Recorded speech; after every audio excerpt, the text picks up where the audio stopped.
8장 이후부터 예수님이 누구신지에 대해서 말씀하시고 난 후에 이 10장까지 이어지는 말씀은 그 예수님이 누구인지를 고백하는 제자들의 삶은 어떠해야 되는지에 대해서 예수님께는 가르치고 있습니다. 오늘 본문인 누가복음 10장 25절부터 42절은 복음 전파에 있어서 제자들이 헌신하는 것이 중요하다는 것을 앞서 이야기하고 복음 사역자로서 단순히 작은 성공을 기뻐하지 않고 참된 기쁨을 온전히 가져야 한다. 곧 하늘에 그 이름이 기록된 것으로 인하여 기뻐해야 한다는 것을 말씀하신 후에 제자의 삶이 어떠한지를 실제적인 상황과 가르침을 통해서 우리에게 말씀을 해주고 있습니다. 오늘 본문은 율법교사가 예수님을 시험하기 위해서 나아왔던 상황 가운데서 제자의 삶과 관련되어지는 그런 가르침을 우리에게 주고 있습니다. 내가 무엇을 하여야 영생을 얻으리까? 라고 말씀을 하고 있기 때문입니다. 영생이라고 하는 것은 마지막 부활, 곧 종말과 연결되는 단어입니다.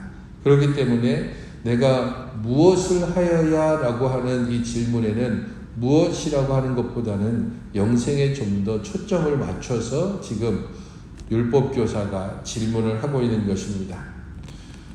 예수님께서는 율법에 무엇이라 기록됐고 네가 어떻게 읽고 있느냐라고 말씀하고 있습니다. 율법교사에게 네가 지금 가르치고 있는 그 율법에서는 어떻게 기록되어 있고 너는 그것을 어떻게 지금 가르치고 또한 읽고 해석하고 있는지에 대해서 묻고 있는 것입니다.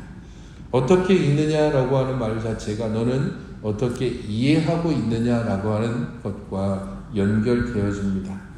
율법교사는 자신이 가지고 있는 생각을 따라서 하나님 사랑과 이웃 사랑에 대해서 말씀을 하고 있습니다. 율법을 잘 요약하고 있는 내용이라고 볼 수 있습니다. 그런 면에서 예수님께서는 옳다, 이를 행하라, 그러면 살리라 라고 말씀을 해줍니다. 하지만 율법교사는 거기에서 그치지 않고 자신이 지금 시험하려고 하는 것이 예수님께서 걸려들지 않았다는 것을 알기 때문에 다시 재차 질문합니다. 그러면 내 이웃은 누구입니까? 라고 말하고 있습니다. 자기를 옳게 보이기 위한 의도가 그 안에 숨어져 있다는 것을 이야기합니다. 어쩌면 내 이웃이 누구입니까? 라고 하는 이 질문 속에는 자신이 원하는 답을 이미 가지고 있고 예수님께서 하는 대답과 관련해서 또 다른 흠을 잡기 위한 그런 의도라고 볼 수 있습니다. 여기에서 핵심 단어는 이웃이라는 말이 3번 등장합니다.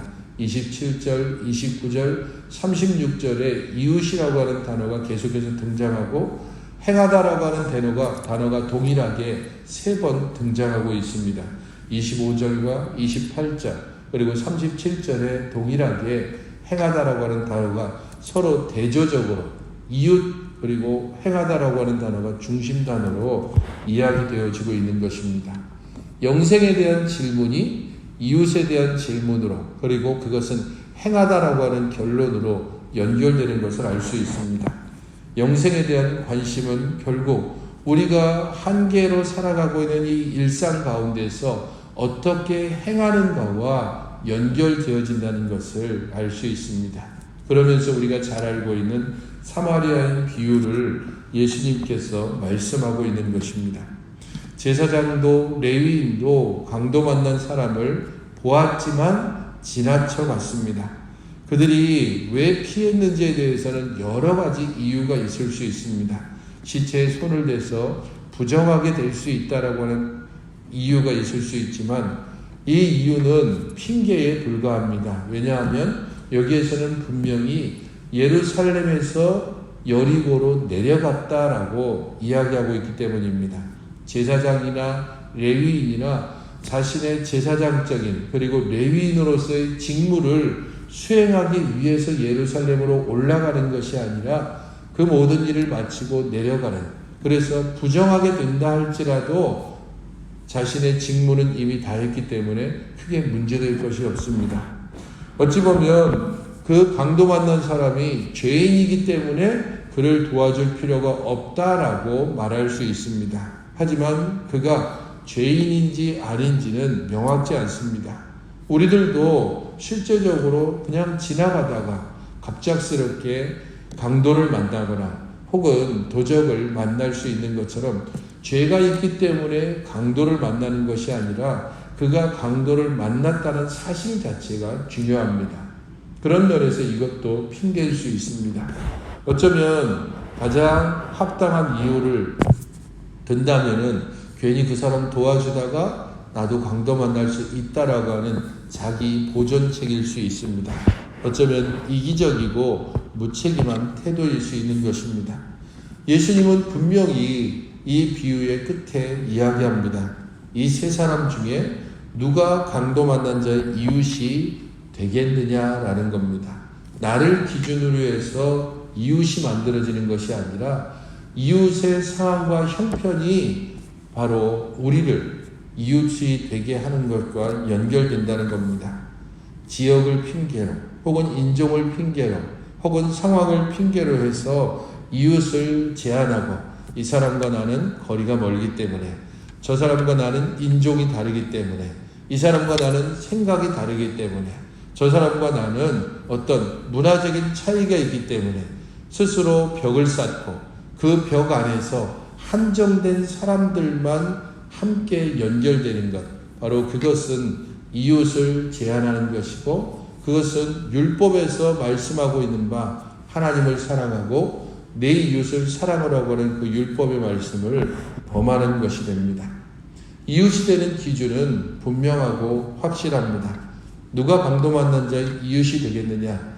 자비를 베푼 자입니다. 그러면 너도 가서 이와 같이 하라라는 겁니다. 하나님께서 우리에게 자비를 베풀어 주심으로 이웃이 되셨고 친구가 되셨습니다. 하나님 백성으로 삼으시고 하나님의 아들로 양자로 입양하셨습니다. 그것이 바로 하나님께서 우리에게 보여주신 자비고 하나님께서 우리를 사랑하신 실제적인 행위입니다. 그 증거로서 지금 예수님께서 제자들과 함께 하고 있습니다. 예수님께서 제자들이 아직 명확하게 알 수 없지만 이들을 위하여서 십자가에 달리시고 죽으시고 그리고 다시 부활하실 것입니다. 하나님의 자비가 예수님이 이 땅에 오심으로 그의 죽으심으로 그의 부활하심으로 명확하게 그의 사랑을 분명하게 행하신 것처럼 우리도 동일하게 하나님을 사랑한다라고 한다면 그를 위하여서 어떤 행위를 보이고 있는지를 살펴보아야 한다는 것입니다. 이후에 마리아와 마르다의 이야기가 어쩌면 부록처럼 같이 곁들여져 있습니다. 손님 석대에 분주한 마르다와 예수님의 발치에서 말씀을 듣고 있는 마리아가 서로 대조가 되고 있습니다. 어쩌면 이 부분들은 선택권의 문제라고 볼 수 있습니다. 분주하게 움직이고 있던 마르다가 예수님께 가서 예수님, 저 마리아도 나를 좀 도와서 예수님과 제자들을 접대할 수 있게 해주십시오 라고 이야기할 때에 마르다야, 네가 많은 일로 염려하고 근심하지만 몇 가지만 하든지 혹은 한 가지만이라도 족하다라고 말씀합니다. 마리아는 이 좋은 편을 택했다. 그래서 빼앗기지 않을 것이다. 그것은 마르다의 행동이 틀렸고 마르다의 행동은 옳다라고 하는 그러한 가부의 문제가 아니고 무엇을 선택해야 되는지에 대한 분명한 가르침입니다. 봉사를 가볍게 보거나 헌신을 우습게 보는 그러한 문제가 아닙니다. 제자라고 한다면은 앞서 사마리아의 비유를 통해서 이야기되어진 것처럼 이웃을 사랑하고 섬김으로 행하는 그런 행함으로서의 믿음이 있어야 합니다. 또한 제자의 우선권, 제자의 선택권에 있어서는 말씀과 가르침을 알고 그것을 배우는 일에 가장 큰 선택권, 곧 우선권을 가져야 하는 것을 바로 이 상황을 통하여서 가르쳐 주고 있는 것입니다. 하나님께서 우리를 위하여 행하신처럼 우리도 하나님의 가르침을 따라 행해야 합니다. 그것이 제자의 마땅한 길입니다. 제자가 진정으로 하나님의 제자로서의 온전한 삶을 살아가기 위해서 주께로부터 말씀을 듣고 말씀을 배우고 그 말씀을 따르는 일들에 가장 우선권을 두어야 합니다. 그것을 통하여서 제자는 하나님의 뜻을 알고 그 하나님의 마음을 알고 하나님께서 그리스도를 통하여 보이신 앞서가신 그 길들을 온전히 따라갈 수 있기 때문입니다.